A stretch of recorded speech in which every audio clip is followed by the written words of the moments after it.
ఈరోజు కేసీఆర్ గారు మమ్మల్ని ఇక్కడికి పంపించారు. కేసీఆర్ గారికి ఎంపీఆర్ తో చాలా అవినాభావ అనుబంధం ఉంది. ఒక రకమైన అనుబంధం కాదు.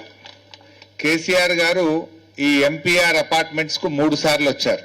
3 times he came here. ఇక్కడే vision document, BRS party policy document కూడా ఈ అపార్ట్మెంట్ లోనే వార్ రూమ్ లో తయారైంది. ఈ అపార్ట్మెంట్ మీద కేసీఆర్ గారికి చాలా దగ్గరి అనుబంధం కూడా ఉంది. అనేక సార్లు ఇక్కడికి వచ్చారు ఆయన.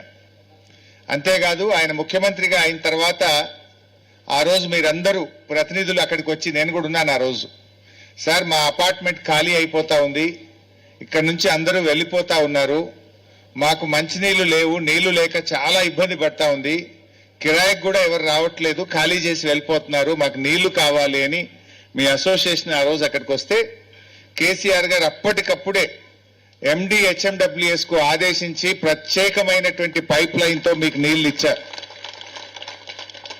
మీకు గుర్తుందో లేదో, మా నాయన్ నరసింహారెడ్డి గారు అప్పటి హోంశాఖ మంత్రి వచ్చి ఆయనే బటన్ ఆన్ చేసి మీకు నీళ్లు ఇచ్చారు. అంటే కేసీఆర్ గారేమో ఈ అపార్ట్మెంట్ నిలబెట్టే ప్రయత్నం చేస్తే రేవంత్ రెడ్డి గారు కూల్చేసే ప్రయత్నం చేస్తున్నారు. ఆయన నిలబెట్టారు కేసీఆర్ గారు, ఈయన కూల్చేస్తా అంటున్నాడు. ఆయన గుర్తు చేయమన్నారు మీకు.